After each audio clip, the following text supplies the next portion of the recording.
ओम विष्णु पादाय कृष्ण पश्चात भूतले स्वामी नामानि नमस्ते सारस्वती देवी गौरवाणी प्रचारिणे निर्विशेष शून्यवादी पाश्चात्य देशतारिणे हे कृष्ण करुणा सिंधु दीनबंधु जगत्पति गोपीश गोपिका कांता राधा कांता नमोस्तुते तप्त कांचन गौरांगी श्री राधे वृंदावनेश्वरी वृषभानुसुते देवी प्रणमामि हरिप्रिये जय श्री कृष्ण चैतन्य प्रभु नित्यानंद श्री अद्वैत गदाधर श्रीवास आदि गौर तत् हरे कृष्ण कृष्ण कृष्ण हरे हरे हरे राधा के हरे भगवान की जय श्री प्रभुपाद की जय जयमनी महाभारत की। ठीक है, तो लास्ट टाइम मैं थोड़ा सा बता देती हूँ। हमने लास्ट टाइम अध्याय 8 कंप्लीट किया था। अध्याय 8 में हमने देखा था कि युधिष्ठिर महाराज को व्यासदेव ज्ञान दे रहे हैं। युधिष्ठिर महाराज को सुनने की इच्छा थी व्यासदेव से, इसीलिए व्यासदेव युधिष्ठिर महाराज के प्रश्नों का उत्तर दे रहे हैं। तो अलग अलग प्रकार के प्रश्न युधिष्ठिर महाराज पूछ रहे हैं। तो पिछले अध्याय में हमने देखा कि स्त्रियों के बारे में प्रश्न पूछा था। तो वो स्त्रियों के क्या गुण होने चाहिए, क्या स्त्रियों की दूषण है, वो सब हम लोग ने लास्ट चैप्टर में कवर किया। अब उसके बाद जहाँ पे चैप्टर खत्म होता है व्यासदेव अपना पूरा करते हैं। अब युधिष्ठिर महाराज आगे प्रश्न पूछते हैं। अभी ये टाइम पीरियड कौन सा चल रहा है कि अभी यज्ञ, जो अश्वमेध यज्ञ है वो होने का टाइम है। और जब तक वो टाइम, भगवान वापस चले गए हैं द्वारिका। भगवान द्वारिका चले गए हैं और यहाँ पे ये सारी चीजें चल रही हैं। अब ये कन्वर्जेशन चलेगा और फिर आ, यज्ञ का टाइम आ जाएगा। युधिष्ठिर महाराज आगे जाके भगवान को बुलाएंगे और फिर भगवान अश्वमेध यज्ञ के लिए वापस हस्तिनापुर आएंगे। तो अभी हस्तिनापुर में है ये सब, जहाँ पे व्यासदेव जी है, युधिष्ठिर महाराज है और पास में भीम भी बैठे हैं। तो 9वां अध्याय, युधिष्ठिर महाराज आगे प्रश्न पूछते हैं। स्त्रियों का सुन लिया, अब उसके बाद पूछ रहे हैं। युधिष्ठिर ने पूछा, तात, किसको बोल रहे हैं? व्यासदेव जी को। तात, प्राणियों के घर में किस उपाय से लक्ष्मी स्थिर होकर रहती है तथा कैसा कर्म करने से उनका भगवान गोविंद के साथ मनुष्यों के घर में निवास होता है, उसे बताइए। मतलब किस प्रकार भगवान उस घर में निवास करते हैं और किस प्रकार ऐसे कौन से लोग हैं जिसके घर में साक्षात लक्ष्मी जी रहती है, वो यहाँ पे प्रश्न पूछा है। अब व्यास जी बताते हैं ये प्रश्न किसके लिए पूछा है। जनरली महाभारत जो भी लोग पढ़ेंगे, जो भक्त नहीं है वो नहीं है, उनको भी पता चले कि किस प्रकार की, क्योंकि अभी इसमें जो जो गुण बताए जाएंगे उसमें से बहुत गुण हमारे अंदर नहीं है और जो जो अवगुण बताए जाएंगे उसमें से मैक्सिमम अवगुण हमारे अंदर है। तो इसीलिए कलयुग में अभी आप देखो कि गोल्ड, जो रियल ज्वेलरी बोली जाती थी, रियल धन, वास्तविक धन क्या होता है? ये डिजिटल नहीं। डिजिटल तो क्या है कि सपोज अचानक से कुछ भी हुआ, सिस्टम क्रैक हुआ, आपके चाहे hundreds of thousands of millions of dollar आपके, अभी डॉलर बोल रही हूँ, आपके अकाउंट में है, लेकिन अगर डिजिटल सब कुछ क्या है, डिजिटलाइज, आप मोबाइल में खोलोगे आपको दिखेगा कि योर बैलेंस इज दिस, पूरा सिस्टम क्रैश हो गया तो क्या था आपका? कुछ भी नहीं, इट विल बी जीरो। और आप क्लेम नहीं कर सकते, कुछ नहीं कर सकते। तो अभी ये जो डिजिटल करेंसी है, जो हम डिजिटल चल रहा है, this is very very risky. और अभी जिस हिसाब से आगे एआई बढ़ रहा है, तो जी जो एआई के गॉड फादर है वो खुद ऐसा बोल रहे हैं कि एआई अपने आप में डेवलप हो रहा है। मतलब वो जितना सोच के एआई में मॉडिफिकेशन कर रहे थे, लेकिन ऑटोमेटिकली वो डेवलप हो रहा है, डेटा गैदर कर रहा है कि आप ह्यूमन की तरह वर्क कर रहे हैं, more more much much more than human. तो है कि विद फ्यू इयर्स ऐसा होगा कि अभी हम बोल, मनुष्य जो है वो सबसे इंटेलिजेंट है, बट थोड़े टाइम में ऐसा होगा कि we will be on second position, हम दूसरे नंबर पे आ जाएंगे, फर्स्ट पोजीशन पे एआई आ जाएगा। दैट इज वेरी रिस्की, बहुत रिस्की है और बहुत डेंजरस है। तो ऐसे केस में क्या होगा, जो भी अमाउंट बैंक में है वो सब गया तो गया, इंटरनेट गया तो सब गया। तो ऐसी सिचुएशन की संभावना है, ऐसा प्रिडिक्शन है इन फ्यूचर टाइम्स। तो ये धन नहीं था। धन क्या होता था? 3 चीजों से धन गिना जाता था, गाय, सोना, और उसके पास लैंड कितनी है, जमीन कितनी है उसके पास, ये 3 चीज। अभी हमारे पास जमीन है नहीं, गाय रखने की जगह नहीं है, क्योंकि जमीन ही नहीं है तो गाय कहाँ से होगी। फिर सोना, सोना तो जो बस एक आध कान में हो, ये हो, very limited. This is not, ये कोई गोल्ड नहीं है इतना। तो पहले के टाइम पे आप देखो कि पहले के टाइम पे जो शूद्र हुआ करते थे, जो सिर्फ लेबर थे, उनके पास भी इससे अधिक गोल्ड होता था, इससे ज्यादा गोल्ड होता था। तो अभी हमारी सिचुएशन बहुत मिजरेबल कंडीशन है। प्रभुपाद बोलते थे कि हम ये डिजिटल सिस्टम को हम सोच रहे हैं कि ये कागज के नोट है, ये दिस इज करेंसी, हमारे पास बहुत पैसा है, बहुत पैसा है, बट ये बहुत लंबा नहीं चलेगा। ये बहुत शॉर्ट टाइम पीरियड के लिए है। सव्य सची प्रभु अपने लेक्चर्स में बताते हैं, जब वर्णाश्रम धर्म धर्म पे उनका लेक्चर होता है, कि हम आगे जाके कितनी बड़ी प्रॉब्लम में आ सकते हैं। इसीलिए बेस्ट है ये तीन चीजें। तो लक्ष्मी कहाँ पे स्थिर होती है? तो अभी कलयुग में ये इस तरह का पैसा भले ही हो, लेकिन ये इस लक्ष्मी की बात नहीं कर रहे हैं। ये लक्ष्मी की बात कर रहे हैं आपके पास गोल्ड होना, दूसरे जो एसेट्स होते हैं वो एसेट्स होना, गाय होना, जमीन होना। ये अभी गिनना चाहिए तो गिन सकते हैं, बट ये जो लक्ष्मी है ये स्थिर लक्ष्मी नहीं है जो हमारे पास है। वो तो कभी भी चली जाती है, आएगी जाएगी। और जो लोग गैम्बलिंग करते हैं उन लोगों को बहुत अच्छे से पता है, मतलब आप में से कोई नहीं करता, लेकिन जो लोग गैम्बलिंग करते हैं उनको आना जाना वो लक्ष्मी आती है और जाती है। बराबर। तो यहाँ पे यही प्रश्न पूछा है यहाँ पे युधिष्ठिर महाराज ने। तो व्यास जी क्या बताते हैं? वत्स, जिस प्रकार लक्ष्मी स्थिर होकर निवास करती है उसका वर्णन सुनाता हूं, सुनो। सबसे फर्स्ट पॉइंट, जहां सत्य और पवित्रता का पालन होता है। फर्स्ट पॉइंट है कि झूठ नहीं होना चाहिए। अभी कलयुग में हर जीव की हैबिट है, जबकि बोला गया है कि कलयुग में धर्म का एक ही पाया बचा है जो है सत्य, लेकिन वो भी अभी नहीं है। अभी मनुष्य की हैबिट है हर चार बात में एक बात झूठ। ऐसी हैबिट है, हैबिट की बात कर रही हूँ। उनको पता है, अगर बोला है कि कोई पूछे कि अच्छा आपने ये कितना किया, तो पांच है तो भी उसकी हैबिट है झूठ बोलने की, तो वो बोलेगा छह सात किया या तो दो तीन किया, पर पांच नहीं बोलना है। क्यों? क्योंकि हैबिट पड़ गई है झूठ बोलने की। तो कलयुग में सत्य भी धीरे धीरे खत्म हो रहा है। तो यहाँ बोले कि जहां सत्य और पवित्रता का पालन होता है। पवित्रता कहाँ है अभी? कितने कितने हैं हम कि दिन में अगर हम 10 बार वॉशरूम जाते हैं तो 10 बार हम, 4 बार कुल्ला करते हैं, 4 बार पूरे पांव धोते हैं एड़ी तक, और फेस धोते हैं। कितने कितने लोग हैं जो इसका पालन करते हैं? चलो हमने घर में पालन किया, बाहर जाते हैं, ऑफिस जाते हैं, कॉलेज जाते हैं, शूज पहने हैं, क्या करते हैं उस टाइम पे? नहीं पॉसिबल है। इसीलिए पवित्रता भी नहीं है इतनी। कितने लोग तो अभी हम, मैं भी यहाँ बाहर हूँ इसलिए मुझे पता है कि हम तो, हमें पता है कि प्रोपाद बोलते हैं कि दुनिया में सबसे बेस्ट एंटीसेप्टिक जो है दैट इज वाटर। पानी, पानी से बड़ा एंटीसेप्टिक कुछ नहीं है। प्रोपाद बोलते हैं कि सिर्फ पानी इनफ है शुद्ध करने के लिए। इसीलिए आप देखो कोई भी यज्ञ करते हैं, कुछ भी करते हैं, सबसे पहले पानी से आचमन किया जाता है। लेकिन यहाँ पे बाहर देखो कल्चर कैसा है कि वो लोग, हम स्नान करते हैं टॉयलेट जाने के बाद, और यहाँ लोग टॉयलेट के लिए भी पानी यूज नहीं करते हैं। ऐसे सिचुएशन है। फिर लिखा है सेकंड पॉइंट, विशेष रूप से प्राणियों के हित का चिंतन किया जाता है, वहां लक्ष्मी स्थिर रहती है। मतलब दूसरे जीव का भला कैसे हो, हित कैसे हो, वो चिंतन किया जाता है। और ये पॉइंट बहुत इंपॉर्टेंट है भक्तों के लिए।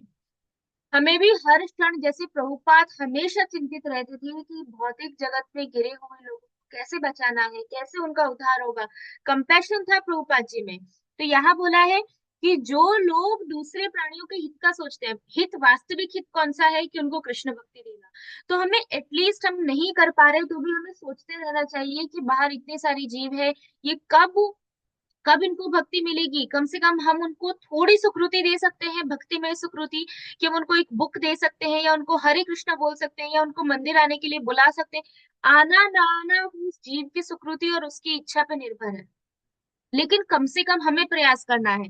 तो यहाँ बोला है, वहां पे विशेष रूप से बोलते हैं व्यासदेव जी की, विशेष रूप से प्राणियों के हित का चिंतन किया जाता है, वहां लक्ष्मी स्थिर रहती है। और भगवान श्री हरि भी वही निवास करते हैं, भगवान हरि भी वही रहते हैं। उसके बाद नेक्स्ट, जहां पुत्र, माता, पिता, ज्येष्ठ भाई और बंधुगण का आदर सत्कार किया जाता है, नहीं, जहां पुत्र, सॉरी, जहां पुत्र माता पिता ज्येष्ठ भाई और बंधुगणों का आदर सत्कार करता है।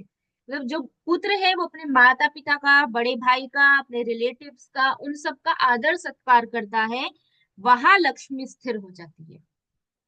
आगे बोलते हैं पार्थ। पार्थ किसको बोल रहे हैं? युधिष्ठिर महाराज। भगवान भगवत गीता में पार्थ किसको बोलते हैं? अर्जुन को। क्यों? क्योंकि वो पृथा के पुत्र हैं। पृथा कौन है? कुंती महारानी। ठीक है। तो बोल रहे हैं पार्थ, जहां पत्नी पति परायणा होती है, मतलब पत्नी का, स्त्रियों का एक ही गुण आता है, सबसे पहले एक ही गुण स्त्रियों का आता है, वो चेस्ट होनी चाहिए, पति के अनुकूल होनी चाहिए, पतिव्रता होनी चाहिए। तो यहाँ बोला है कि जहां पत्नी पति परायणा होती है और पति क्रोध के अधीन नहीं होता। और पति कैसा होना चाहिए? क्रोधी नहीं होना चाहिए, क्योंकि क्रोध नर्क का द्वार है, इसीलिए। तो पति क्रोध के अधीन नहीं होता। उसके बाद नेक्स्ट, जो स्वयं मतलब खुद मान ना करके दूसरों के किए हुए उपकार को मानता है, जो झूठी गवाही नहीं देता। मतलब ठीक है, चलो रिलेटिव है, ये है, झूठ बोलना कोई बात नहीं, क्या फर्क पड़ता है, हम तो भक्त है, चलेगा, थोड़ी माला करेंगे, सेवा करेंगे तो भगवान माफ कर देंगे, वो ऐसा नहीं। तो बोले जो झूठी गवाही नहीं देता, कंजूसी करके पिता के श्राद्ध का उल्लंघन नहीं करता, श्रद्धा पूर्वक यथोचित कर्म करता है, तथा दान देकर उसका ढिंढोरा नहीं पीटता। Important for devotees. दान देके उसका ढिंढोरा नहीं पीटना है। मैंने इतना दान किया, मैंने इतने हजार दिए, मैंने इतने लाख दिए, मैंने ये किया वो किया। हर किसी को, बहुत सारे भक्तों की हैबिट होती है, सबको बताते हैं, आपको पता है मैंने इतना डोनेशन दिया, पता है मैंने इतना डोनेशन दिया, पता है मैंने इतना डोनेशन दिया। दैट इज नॉट गुड यहाँ पे। ठीक है, आप किसी किसी को बता सकते हो, बट हर किसी को नहीं। तो दान देकर उसका ढिंढोरा नहीं पीटता। फिर लिखा है, इसीलिए आप देखो बहुत जगह टेम्पल में ऐसे लिखा होता है गुप्त दान, सीक्रेट, कॉन्फिडेंशियल। फिर आगे लिखा है, जो युद्ध स्थल में वीरता दिखाकर अपने मुख से अपनी प्रशंसा नहीं करता। मतलब कोई युद्ध में विजयी हो गया है और युद्ध में बहुत वीर है, लेकिन फिर भी वो अपने मुंह से अपनी बड़ाई नहीं कर रहा है कि हाँ देखो मैंने इतना अच्छा युद्ध किया, मैं इतना वीर हूं, मैंने इनको हराया उनको हराया, ऐसा जो नहीं करता। पराई स्त्री को माता की समान समझकर उसकी वंदना करता है। माता की वंदना, वंदना मतलब माता की पूजा की जाती है। वैसे ही जो पराई स्त्री को भी माता के समान देखता है, माता के समान मानता है और माता की समान ही उनकी वंदना करता है। सिर्फ बोलने से तो बहुत सारे लोग माता जी माता जी माता जी करते हैं, बट अंदर क्या है? अंदर भी वो माता वाला भाव होना चाहिए। तो जो ऐसा करता है।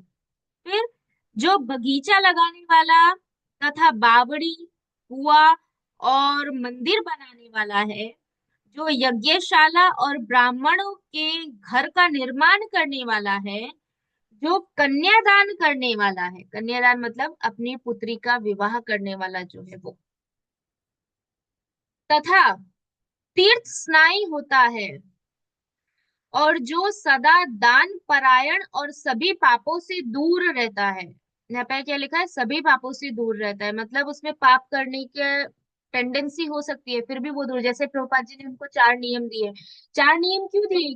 मेन 4 नियम हमको पाप कर्म से बचाते हैं। ये सब पाप कर्म है, पर स्त्री संग पाप, पाप कर्म है, नशा पाप कर्म है, मांसाहार पाप कर्म है, गैम्बलिंग जुआ खेलना पाप कर्म है। तो ये सभी पाप कर्मों से दूर रहता है। लक्ष्मी इस भूतल पर ऐसे श्रेष्ठ पुरुषों का आश्रय लेती है। अब आप सोचो कि इसमें ऐसा नहीं है कि इसमें से एक गुण हमारे अंदर है और बाकी के नहीं है, तो हम सोचेंगे ओह तो हम इस कैटेगरी में आते हैं इसलिए लक्ष्मी हमारे घर रहेंगी। नहीं, ये सारे गुण, ये सब गुण, ऐसा नहीं है कि सिर्फ कोई झूठी गवाही नहीं देता लेकिन वो दूसरे पाप कर्म कर रहा है, वो मीट खा रहा है, वो ड्रिंक कर रहा है, वो सब कुछ कर रहा है। Yes, yes, it is, to be honest it is. ठीक है। फिर कोई ऐसा है जो सिर्फ मंदिर बन, सॉरी, सिर्फ बगीचे बनवा रहा है, लोगों के लिए कुएं खुदवा रहा है, लेकिन वो बाकी दूसरे पाप कर्म कर रहा है, तो क्या उसके घर में लक्ष्मी रहेगी? नहीं। ये सारे गुण होने चाहिए। तो जिसके पास ये सारे गुण रहते हैं वहां पे लक्ष्मी जी निवास करती है, वहां लक्ष्मी जी रहती है। तो जो इस कितना ऐसा, अभी हमको लगता है कि हमारे पास, चलो एक किसी के पास हम देखते हैं कभी, अभी मन में प्रश्न आता है कि अभी देखो ये कितने सारे लोग हैं जिनके पास कितना पैसा है, कितने करोड़पति है ये लोग, तो ये लोग तो किसी भी चीज का पालन नहीं करते। तो अभी वो लोग पालन नहीं कर रहे, लेकिन उनके पूर्व जन्मों के, पिछले जन्मों की उनकी सुकृति है, और वो सुकृति के अकॉर्डिंग उनको ये लाइफ में मिला है। और ये जीवन में वो पाप, क्योंकि शास्त्र में बोला है कि किसी को धन मिलना, अगर कोई धनी परिवार में जन्म लेता है, भगवत गीता में बोला है कि उसकी बहुत सुकृति है, सुकृति मिलने के बाद ही कोई व्यक्ति धनी परिवार में या ब्राह्मण परिवार में जन्म लेता है। तो अगर कोई धनी परिवार में है, लेकिन वो नीति नियम या कुछ भी पालन नहीं कर रहा है, इसमें से वो कुछ भी नहीं कर रहा है, तो वो अपना स्टॉक जो उसका पहले का था उसका फल वो अभी ले रहा है, लेकिन ये लाइफ में नहीं करेगा, तो अगले जन्म में लक्ष्मी उसके वहां नहीं जाएगी। अभी तो पहले का स्टॉक है, इसीलिए उसके बदले में यहाँ पे उसको मिल गया, लेकिन वो स्टॉक खत्म हो जाएगा, फिर चला जाएगा। हम देखते हैं कितने सारे लोग हैं, कितने रिच होते हैं, सडनली लाइफ में ऐसी मोमेंट आती है, पुण्य कर्म का जो कोटा है वो एकदम खत्म, और वो बिल्कुल गरीब हो जाता है। क्यों? क्योंकि उसका कोटा जो था पुण्य का वो नष्ट हो गया। तो यही यहाँ पे बताया है कि जिसमें ये सारे गुण है वहां पे लक्ष्मी जी रहती है। अब किसके वहां नहीं रहती?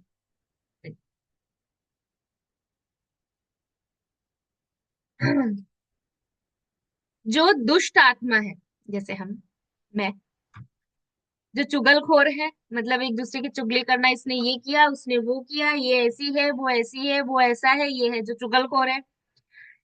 जो शूद्रा के साथ समागम करने वाला है, मतलब किसी और वर्ण का है और शूद्र स्त्री के साथ समागम करने वाला हो वो। जो जुआरी है, जुआ खेलता है, उन उनका लक्ष्मी जी त्याग कर देती है, ऐसे लोगों को लक्ष्मी जी त्याग देती है।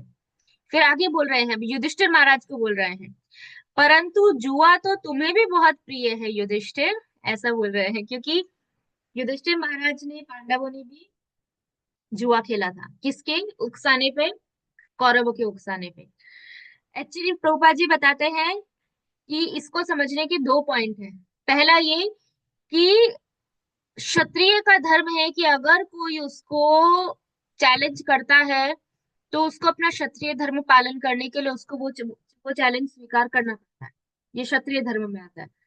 दूसरी चीज कि भगवान की इच्छा थी, क्योंकि भगवान आए थे पृथ्वी से भार कम करने के लिए। भार कम कब करेंगे? जब युद्ध होगा। और युद्ध कब होगा? कहीं से तो स्टार्ट करना था।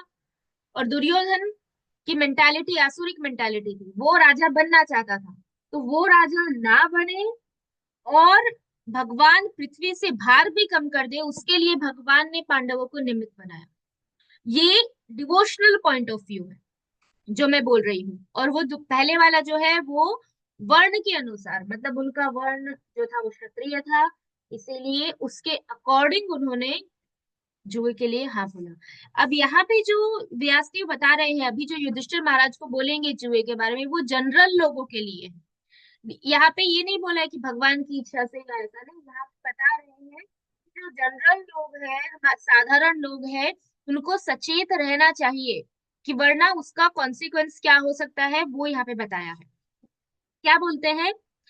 परंतु जुआ तो तुम्हें भी बहुत प्रिय है भूपाल, पहले तुम्हारे सभी भाइयों ने तुम्हें जुआ खेलने से रोका था, ऐसा बोल रहे हैं, तो भी तुमने शुद्र प्रकृति वाले दुर्योधन के साथ कौड़ियों या पासों से जुआ खेला ही, मतलब तुम्हारे भाइयों ने मना किया था फिर भी तुमने खेला युधिष्ठिर, ऐसा बोल रहे हैं। उस समय तुमने 4 पासों से जुआ खेला था, किंतु उसका परिणाम अच्छा नहीं हुआ। तात, जिस समय अधम पुरुषों के साथ बैठे हुए शकुनी ने मैंने जीत लिया ऐसी घोषणा की, उसी समय मैंने समझ लिया था कि अब कौरवों का विनाश निश्चित है। भारत, उसी जुए के दोष से लक्ष्मी ने तुम्हारा भी परित्याग कर दिया था। राजन, जो सदा, ठीक है, पहले यहाँ पे मैं इतने का बता देती हूँ कि यहाँ पे क्या बोल रहे हैं व्यासदेव जी। हाँ, क्योंकि महाभारत क्या है, साधारण लोगों के लिए भी है, लोग महाभारत को देख के सीख सकते हैं। तो एक जस्ट क्या बोल सकते हैं, एक शिक्षा देने के लिए यहाँ पे व्यासदेव जी बता रहे हैं कि क्योंकि तुमने जुआ खेला था और पहले तुम्हारे पास वैभव था, राज्य था, सब कुछ था, लेकिन जुआ खेलने के कारण तुम्हारा सब कुछ चला गया, इसीलिए लक्ष्मी जी ने तुमको छोड़ दिया। ऐसा कौन बोल रहे हैं? व्यासदेव जी, हमें सिखाने के लिए। लेकिन वास्तव में ऐसा नहीं था। वास्तव में रियलिटी क्या थी कि लक्ष्मी जी ने कभी भी युधिष्ठिर महाराज को नहीं छोड़ा था। कैसे बता सकते हैं कि लक्ष्मी जी ने युधिष्ठिर महाराज को नहीं छोड़ा था? क्या बोलेगा? कैसे पता कर सकते हैं? लक्ष्मी जी नहीं दिख रही है कि चलो उनके पास लक्ष्मी नहीं है, लेकिन फिर भी हम कैसे बता सकते हैं कि लक्ष्मी जी उनके साथ थी?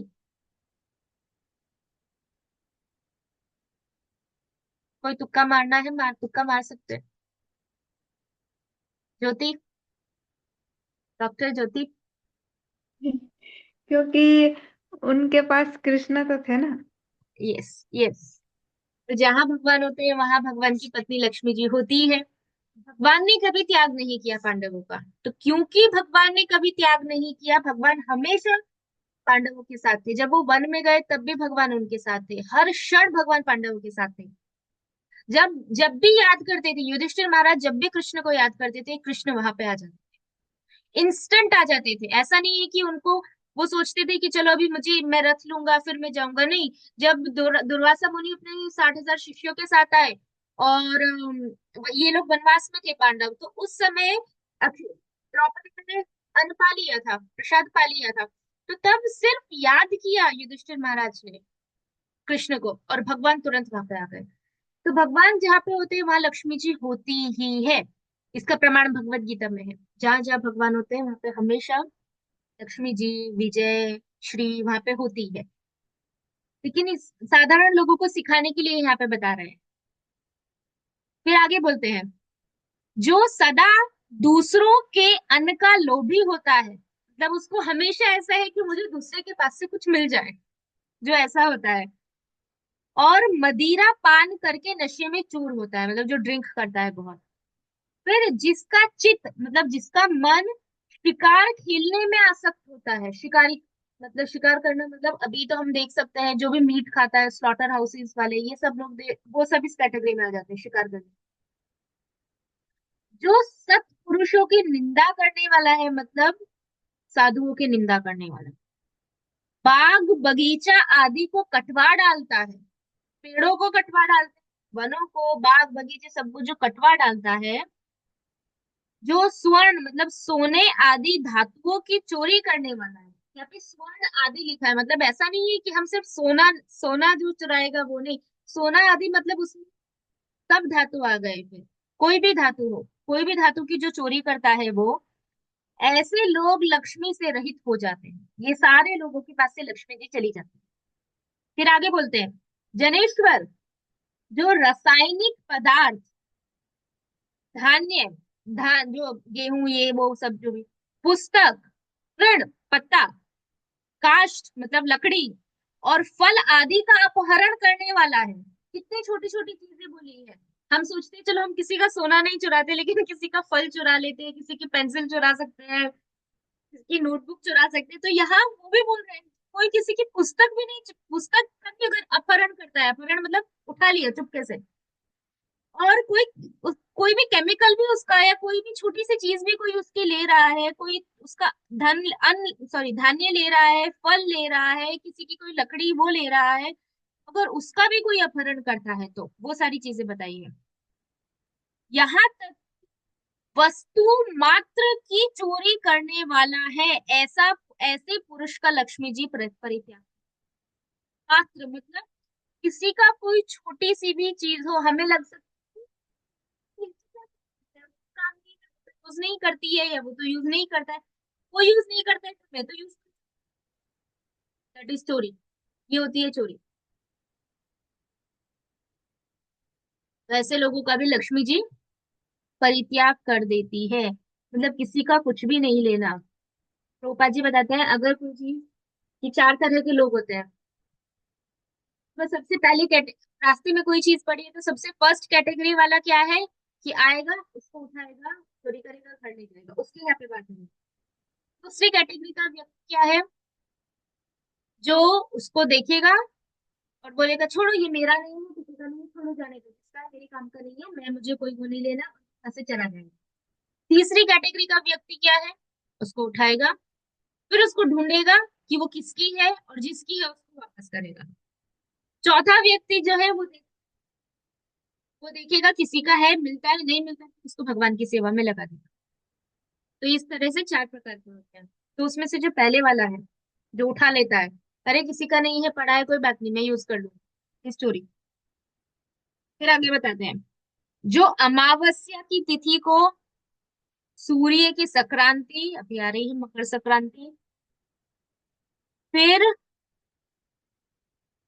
व्यतिपात योग पिता की मृत्यु तिथि, और तीर्थ में मैथुन करता है, रिलेशन रखते हैं, वह लक्ष्मी का पात्र नहीं रह जाता।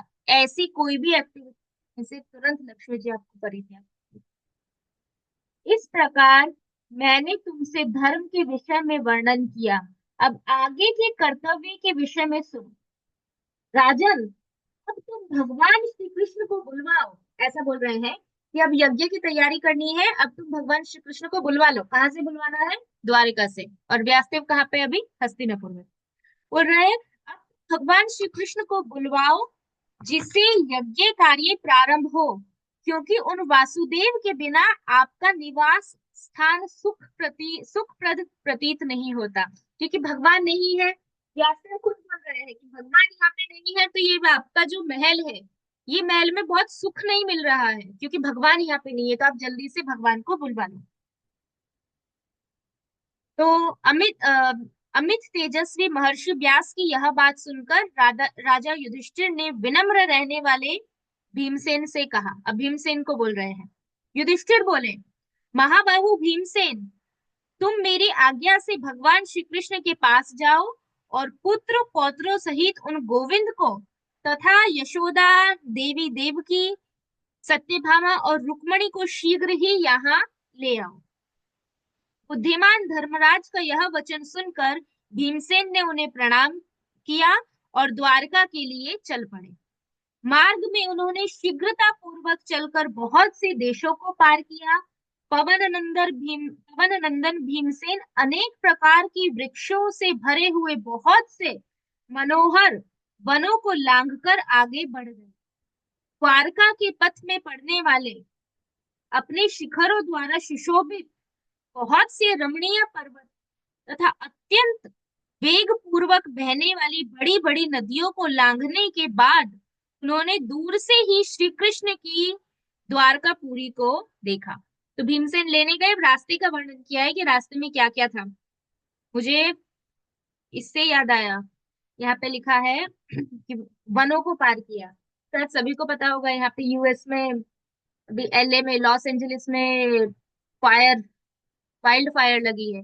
जब भी मैं जी वाइल्ड फायर का मतलब सुनते हैं तो मुझे याद आ जाता है संसार दावा का त्राणा या कारुण्य घन घन।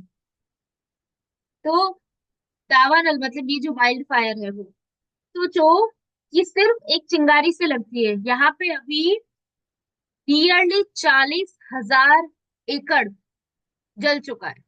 लॉस एंजलिस का वो एरिया जहाँ पे सिर्फ Hollywood, maximum Hollywood actor actress रहते थे, उनका एक एक का घर, मिलियंस ऑफ डॉलर्स के घर थे, वो सब विद इन 1 और 2 डे राख, जीरो, गाड़ियां जीरो, सब कुछ जल गया है।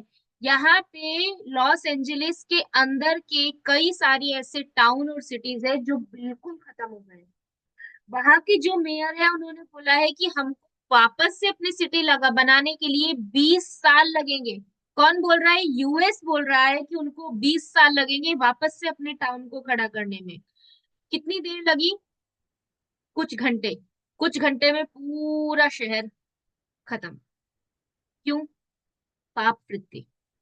क्योंकि कलयुग में इतना पाप बढ़ रहा है, इतना पाप बढ़ रहा है, और वो पाप के कारण जब होलसेल में किलिंग होती है तो बहुत सारे लोग होलसेल में चले जाते हैं। उनको लगता है ये पाप ही नहीं है, लेकिन उस टाइम पे ऐसे सारे लोग वहां पे इकट्ठे होते हैं जिसके कर्म निकले। अभी डेथ तो फिर भी बहुत ज्यादा नहीं है, बट है, डेथ की संख्या बढ़ रही है धीरे धीरे। लेकिन लैंड, पूरे के पूरे जंगल जल गए हैं, आप सोचो। पूरे शहर ऊपर से देखो तो सिर्फ आग आग आग। और ये कौन सा एरिया है? पूरे यूएस, यूएस का जो सबसे लग्जूरियस स्टेट है, जो सबसे पॉश एरिया है, सबसे ज्यादा जो, जहाँ पे लक्ष्मी इन द सेंस कि ये सबसे डेवलप्ड एरिया है, बहुत लोगों के पास बहुत पैसा और ये सब है। लेकिन एक ही दिन में सबका सब धरा का धरा रह गया। This is life. ये है कलयुग। तो हम इतना जो सोचते हैं हमारे पास ये है, हमारे पास ये है, ये इकट्ठा करना है, कभी भी कुछ भी हो सकता है। अभी यहाँ के लोग जिन्होंने अपने करोड़ों खरबों के घर जो खोए हैं, वो ऐसा बोल रहे हैं कि हमने रियलाइज किया है कि मृत्यु के बाद हम हमारे साथ कुछ नहीं जाने वाला। तब उनको रियलाइज हुआ, ये एक्सपीरियंस होने के बाद उनकी आंखों के सामने सब चला गया। तो सोचो कैसी सिचुएशन है यहाँ। क्यों? क्योंकि ये कलयुग है। हर जगह अभी यहाँ पे हुआ, अभी 4-5 साल पहले ऑस्ट्रेलिया में हुआ था।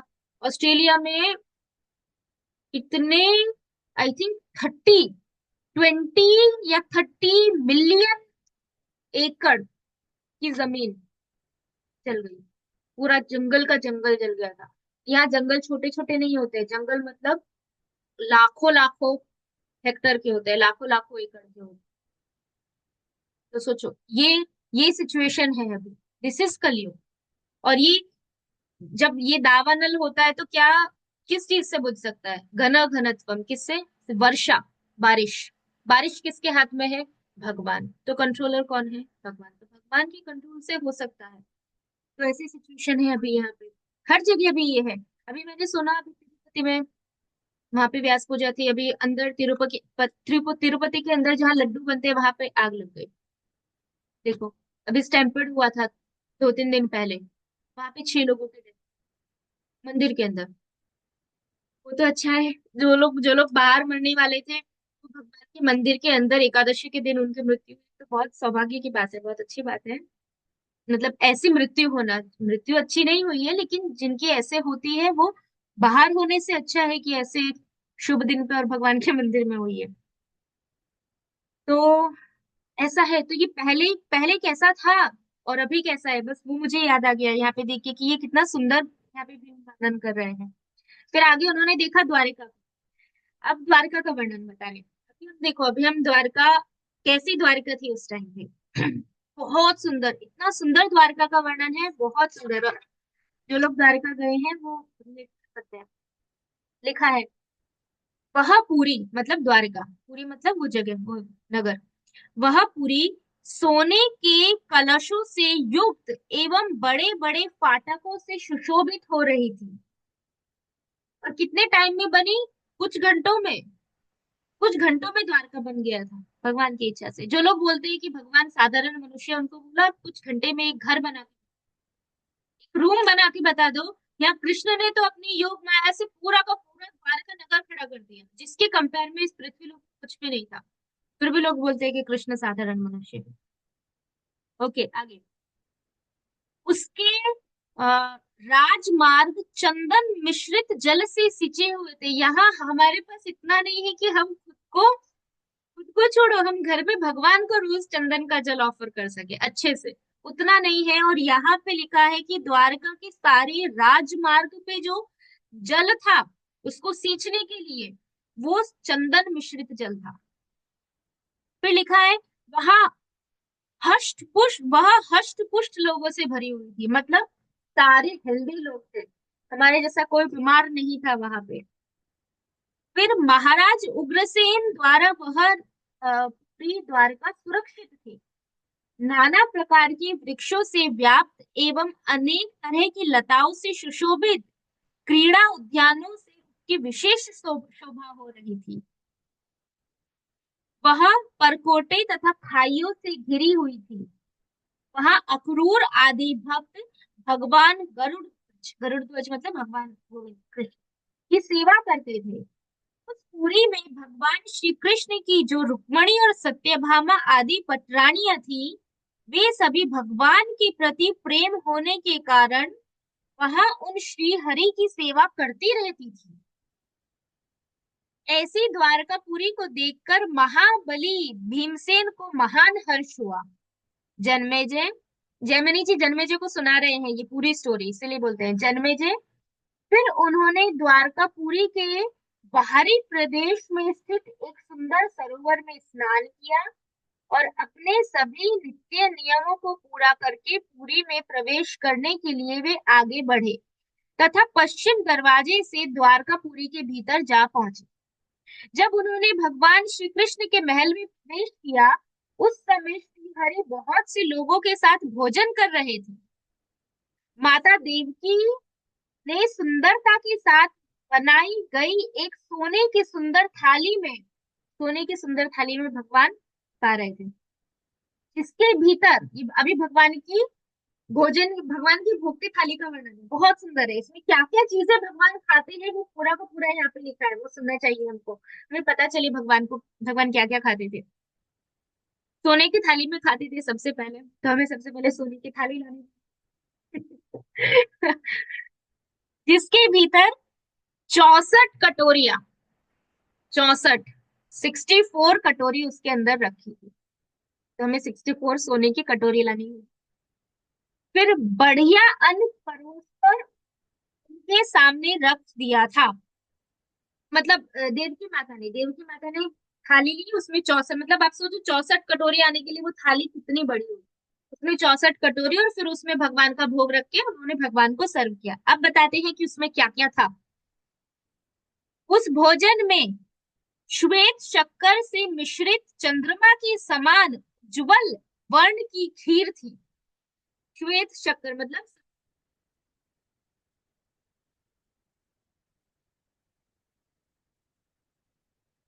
और चंद्रमा के समान एकदम वाइट खीर थी। कुमुद के समान सफेद भात और मूंग की दाल थी। मूंग की दाल, वह भात मतलब वो राइस, भात मतलब राइस, वह भात 3 पंक्तियों में सजाए गए नाना प्रकार के व्यंजनों से संयुक्त था। वह भोजन नींबू के रस, अदरक और फल मूल से युक्त था।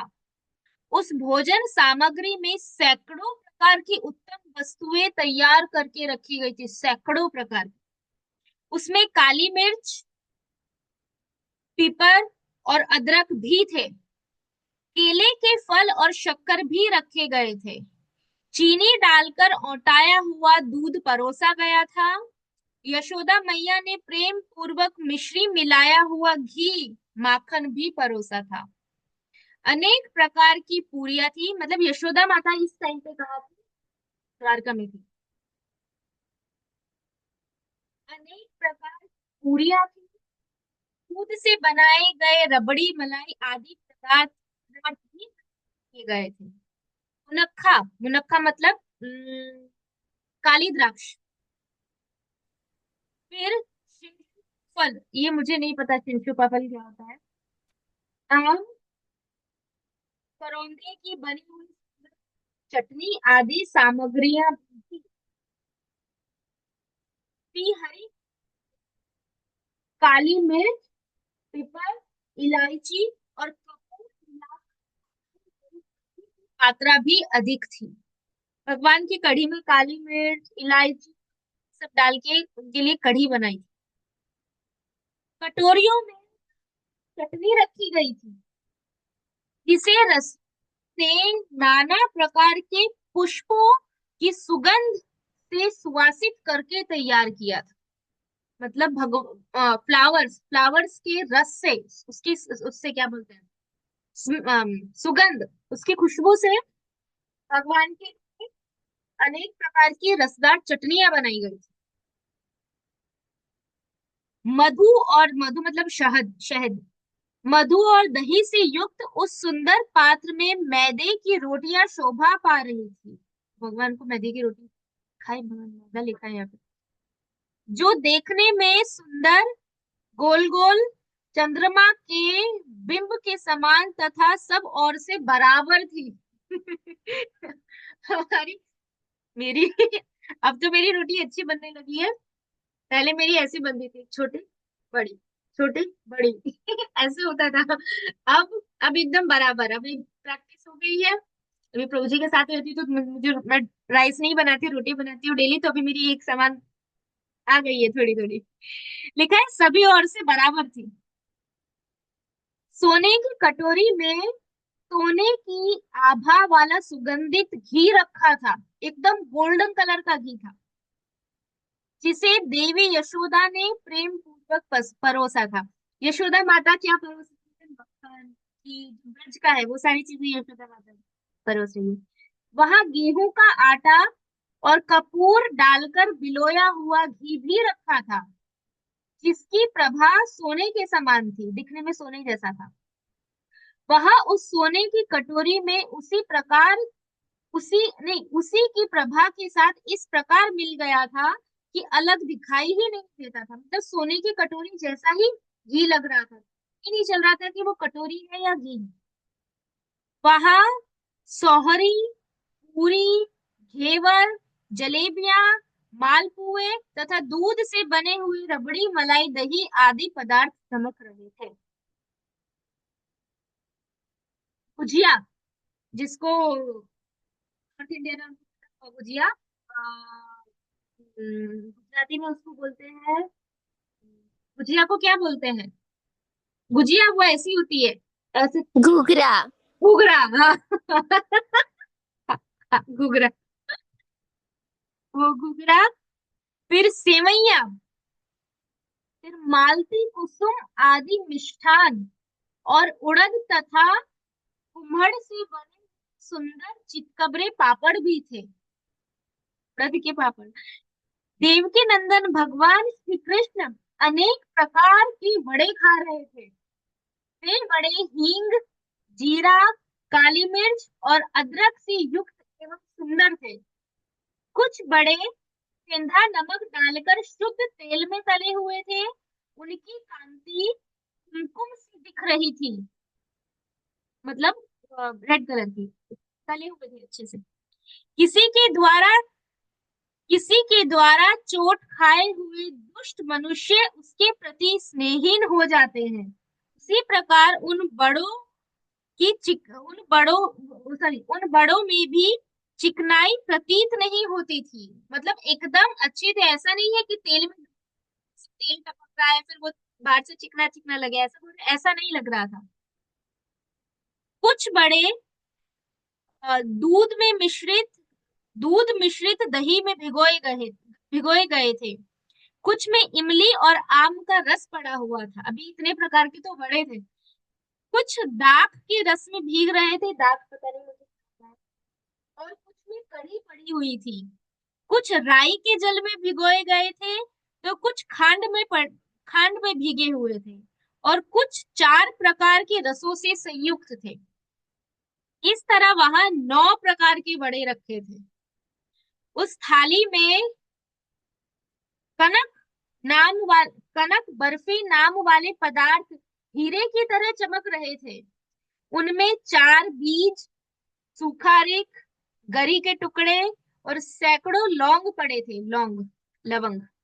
वहीं फेनी नामक मिठाइयां रखी थी, जो कढ़ाई में घी, दूध और चीनी डालकर पलटे से उलट पलट कर तैयार की गई थी। शक्कर और खिचड़ी के मेल से उनकी मनोहरता और बढ़ गई थी। राजन, उस थाल में बहुत से पेड़े भी परोसे गए थे, जो कुछ गरम थे। वही लड्डू भी थे, जिनमें कुछ मोतीचूर के और कुछ बेसन के बने हुए थे। कुछ खांड के बने थे और कुछ का निर्माण घी और दूध डालकर हुआ था। कुछ नारियल के फलों से और कुछ वृक्षों की गोंद से निर्मित थे। कुछ सुंदर लड्डू केवल चने के बने हुए थे, और कुछ को तिल एवं चने के समान मिश्रण से तैयार किया गया था। श्री कृष्ण के लिए परोसे गए उस भोजन में इतने प्रकार के बढ़िया लड्डू थे। उस थाली में बवासीर का विनाश करने वाला पाइल्स का विनाश करने वाला जमीकंद जमीकंद मुझे नहीं पता क्या होता है यहाँ पे। ज्योति को शी इज आयुर्वेदिक डॉक्टर, शायद उसको ये सारी चीजें पता होगी। जमीकंद, सिंधुवार, इंद्रवाहक, नारंगी, इमली का गूदा, कोकुरी फल, 10 धारियों वाली ककड़ी, मंगल कारक सुंदर नींबू, टिंडा, लौंग, बेल, नील कलकक, वलकल, वंशकारीर, ये सब नाम मुझे नहीं पता है। नवीन कायफल, डाक, आम, सुंदर कटहल, आंवला, बादाम, अमड़ा, केला, पीपर और सुंदर मिर्ची भी थी। ये किस लिए था? सिर्फ फाइल्स ना हो उसके लिए ये अलग से रखा गया था, इतनी सारी चीजें। जिनमें नमक तथा राई भरकर शुद्ध सरसों के तेल में डालकर 3 वर्ष तक घड़े में रखकर उनका अचार तैयार किया गया। वहां भगवान श्री कृष्ण माता देवकी के वचनों से संतुष्ट हो भोजन कर रहे थे। तो सारा भोजन का नाम लेके इतना सारा भगवान। 2 पेज है आज, कंप्लीट कर दूंगी। सोचो, भगवान एक टाइम पे इतना सारा पाते हैं और हम भगवान को क्या खिलाते हैं?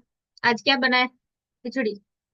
आज क्या बनाया? आज अच्छा बनाया है, आज मैंने रोटी सब्जी और खिचड़ी बनाई है। और जिस दिन हम फीस्ट बनाते हैं तो उस दिन दाल चावल सब्जी रोटी एक स्वीट, ये हमारा फीस्ट है। यहाँ देखो भगवान, फिर भी आप सोचो कि भगवान फिर भी उसको स्वीकार कर, भगवान फिर भी एक्सेप्ट कर लेते हैं।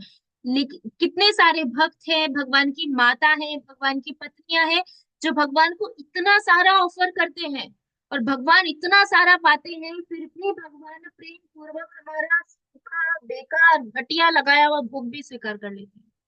ये भगवान की कृपा है, ये कृपा है भगवान की। और फिर भी हम इतने उसमें रहते हैं कि अभिमान में, कि हम बहुत बड़े भक्त हैं, हम क्या भक्त हैं, हम क्या कर सकते हैं भगवान के लिए। अब देखो एक टाइम में भगवान की माता क्या क्या कर रही है भगवान के लिए। फिर आगे बताया है। अब भगवान तो सिर्फ भोजन कर रहे हैं, माता परोस रही है।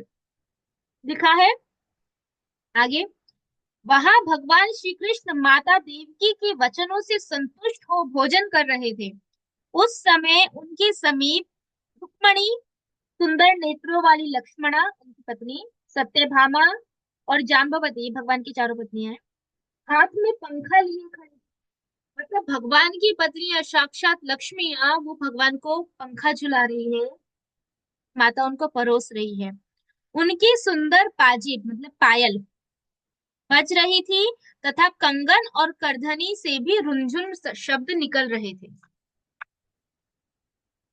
वे हार और बाजूबंद से सुशोभित होकर भगवान श्री कृष्ण के पार्श्व भाग में खड़ी थी और पंखा झलती हुई अलग अलग उनकी और देखकर हंस रही थी। सभी भगवान को हंसी कर रहे थे और भगवान को देख देख के सब स्माइल कर रही थी। उस समय वे पारिजात के पुष्पों तथा अन्य प्रकार के फूलों से भी विभूषित थी और जगदीश्वर श्री कृष्ण को निहारती हुई तरह तरह की कथाएं कर रही थी।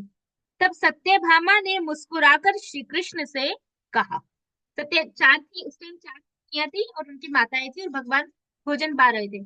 तब उनमें से सत्यभामा बोली, भगवान की जो पत्नी सत्यभामा है वो भगवान से उनका भाव थोड़ा थोड़ा राधा रानी के भाव जैसा है। बहुत जगह ऐसा बोलते हैं कि सत्यभामा ही राधा रानी सत्यभामा बन के ही आई थी, इसलिए वो भगवान के साथ लड़ लड़ पाती थी। रुक्मणी जी बिल्कुल नहीं लड़ती, भगवान उनसे परिहास करते थे, मजाक करते थे तो रुक्मणी जी रोने लगती थी और घबरा जाती थी कि भगवान मुझे छोड़ देंगे।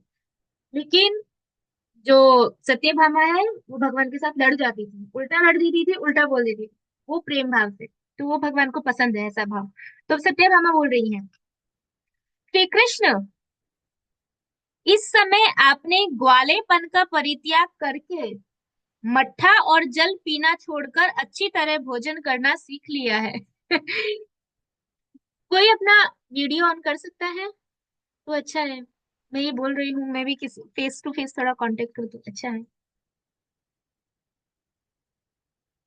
ओके ज्योति। ठीक है। तो यहाँ पे सत्य भगवान वृंदावन में थे तो क्या खाते थे? तो छाछ, छाछ के लिए वो नाचते थे। जब उनको गोपियां बोलती थी कि तुमको छाछ चाहिए तो नाचो, तो वो कृष्ण को गोपी बनाते थे और कृष्ण नाचते थे सिर्फ छाछ के लिए। तब सत्यभामा बोल रही है कि आपने अपने जो ग्वालापन था उसका परित्याग कर दिया है और अब मट्ठा, और मट्ठा मतलब छाछ, छाछ और जल छोड़ के अब आपने अच्छी तरह से भोजन करना सीख लिया है। क्यों? क्योंकि भगवान के सामने इतने सारे पकवान थे। फिर आगे बोल रहे हैं, पहले तो आप थोड़ा नम्र होकर औटाया हुआ दूध पीकर वन में गायों के पीछे दौड़ते फिरते थे तथा यमुना तट पर खड़ा होकर ग्वालों का अन्न छीन कर खाया करते थे। वह सब तो भूल गया है। इस समय आप सारे मानवोचित धर्म को जान गए हैं।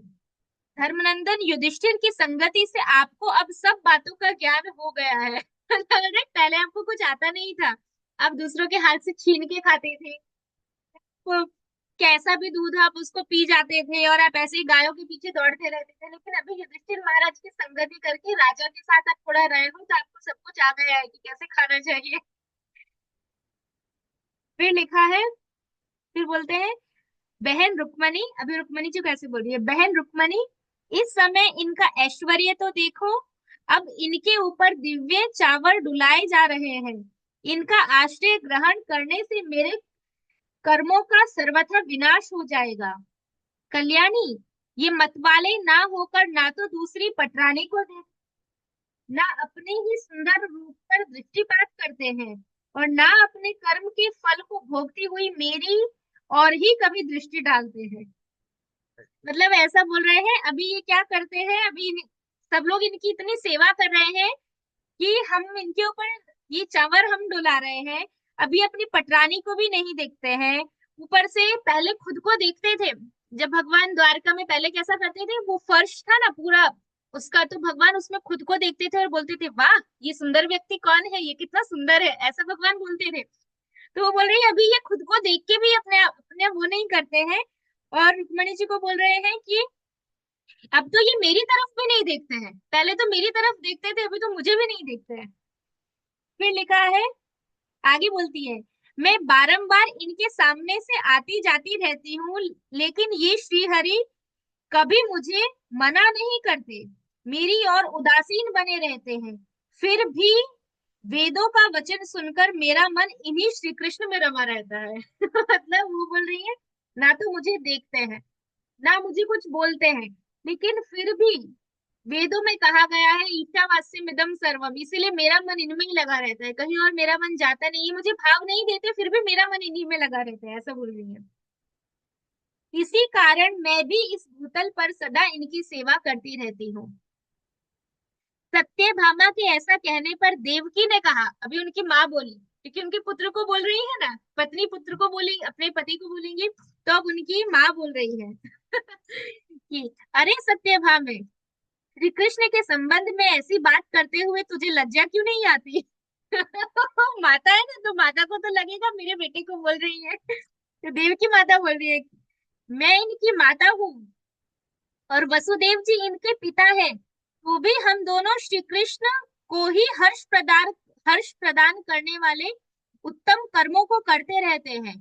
पहले इन पूर्ण परमेश्वर को मैंने लघु मतलब छोटा शिशु के रूप में अपने शरीर के भीतर धारण किया था, तो भी मैं तो कुछ भी नहीं कहती, तू कहती है कि मैं इनकी सेवा करती हूँ।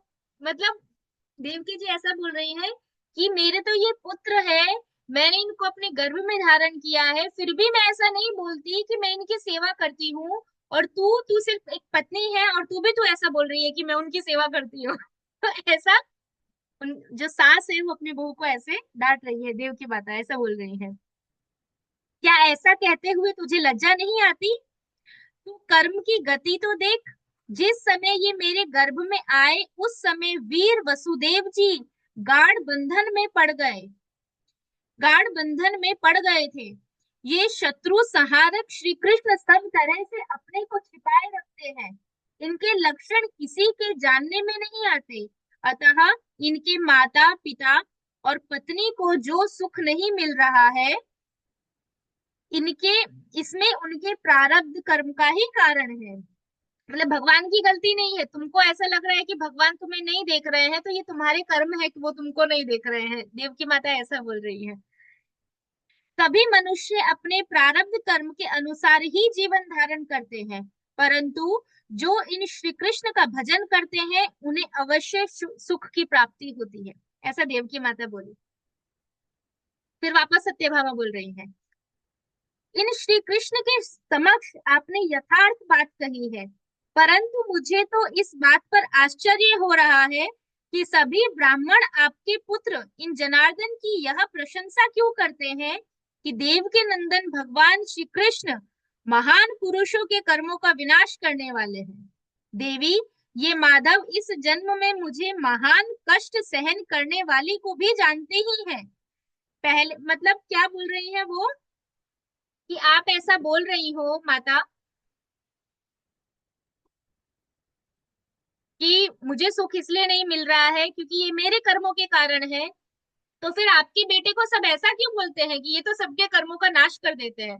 तो ये सबके कर्मों का नाश करते हैं तो इन्होंने मेरे कर्मों का नाश क्यों नहीं किया, ऐसे करके सत्यभामा बोल रही है। पहले गर्भावस्था में आपने इन्हें हृदय में तो धारण किया था, परंतु इनका दर्शन नहीं किया था। मैं तो इन्हें प्रेम पूर्वक हृदय में भी धारण करती हूँ और प्रत्यक्ष भी देख रही हूँ। इसी कारण से ये मेरे कर्मों का नाश कर रहे हैं। सत्यभामा की यह बात सुनकर श्री हरि का मुख, भगवान का मुख हर्ष से उत्फुल्ल हो उठा। भगवान एकदम खुश हो गए ये सब बातें सुन के। और जो ही वे इस देवी से कुछ कहें त्यों ही वहां भीमसेन आ पहुंचे। अब वो कुछ बोलने ही जा रहे थे सत्यभामा की ये सब, क्योंकि भगवान की दूसरी पत्नियां कुछ ज्यादा बोलती नहीं थी, जो सबसे ज्यादा बोलती थी सत्यभामा ने। क्योंकि सत्यभामा को बोला जाता है कि सूर्य देव की इच्छा थी राधा रानी को पुत्री के रूप में प्राप्त करने की।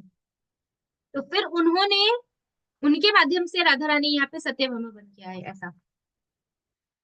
तो तो इसलिए भगवान ने ये सब बातें सुनी तो भगवान बहुत खुश हो गए। भगवान कुछ बोलने ही जा रहे थे लेकिन उनके बोलने से पहले ही वहां पे भीम आ गए। उन्हें आते हुए देख भगवान ऋषिकेश ने तैरंधरी से कहलाकर भीमसेन को वहां आने से मना कर दिया। मतलब भीम आए तो भगवान ने मना कर दिया कि यहाँ पे मत आने दो। उन्होंने ऐसा इसीलिए किया कि देखे रोके जाने पर ये भीमसेन क्या कहते हैं।